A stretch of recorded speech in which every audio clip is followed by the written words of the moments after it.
Welcome to another episode of Learning Japanese Manners through RAKUGO. We have this very typical RAKUGO scene at the noodle shop.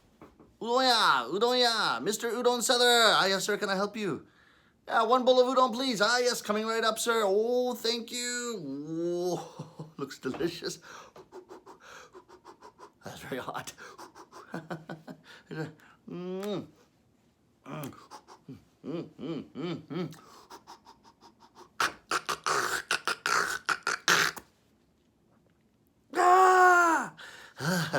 Delicious. So even if you don't know Rakugo, you can tell what this scene is doing. He's ordering the noodles. He receives the noodles. Here's the bowl of noodles. Then he does something interesting. What's this? You can see this is chopsticks. This bite.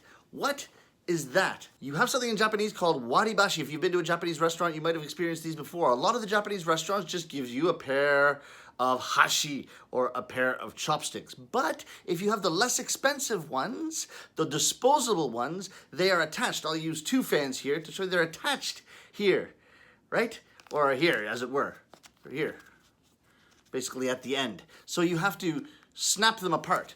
So the way we portray this in Rakugo is that he receives the bowl with the chopsticks on top of it and then pulls the chopsticks apart before eating them. Pulls apart with the mouth. Now I think most of you can tell that you shouldn't pull this apart with your mouth. No matter how you look at it or how you think of it, that's not going to be a polite way to pull them apart. Everybody that I've seen ever doing it properly at a restaurant just pulls them apart like this with their hands, and then you use the chopsticks. Now here's a little bit more of a contentious point. I have seen a lot of people, both Japanese and my foreign friends, do this. You pull the chopsticks apart and then smooth the chopsticks out to alleviate the chopsticks or eliminate slivers or splinters from the chopsticks, so you get splinters in your mouth. Now, I have seen this done in Japan as well, and I used to do it. However, that doesn't mean that it's polite. Here's the thing.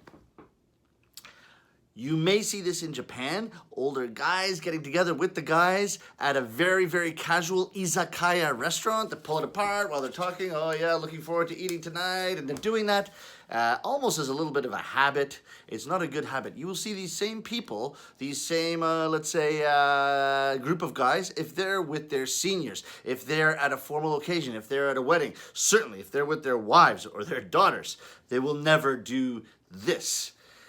So this is the thing, and I was told this after about a year of thinking that this was the regular thing to do, that this is actually not so polite.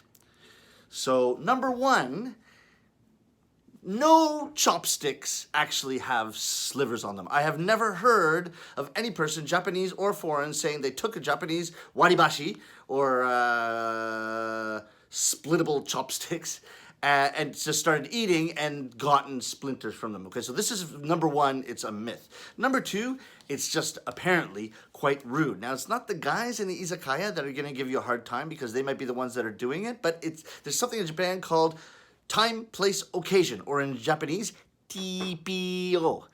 So fine, in the izakaya with the guys, it's fine. The people that are most sensitive about this, in my experience, are the Japanese ladies. And certainly in polite company, but certainly ladies. I was lectured by a Japanese lady, friend of mine. For the first time I did it, I was out with a bunch of friends where there was both men and women, and my friend beside me said, look, that's not good manners, actually. Sure, you see some people do it sometimes, but I would avoid it. Or at least be careful of the TPO. Very casual izakaya restaurant, fine. Not polite company, not in a family situation, and certainly not on a date or at a wedding or anything like that. So this is something that I learned through my mistakes in Japan. So if this tip helped you, when you go to Japan, just be careful when you're in a Japanese restaurant in New York or wherever you are, be careful. Be careful who you're with, and be careful what kind of restaurant it is. Be careful of the company, be careful of the TPO. I wouldn't rub the chopsticks. It depends on the situation. There's the rub.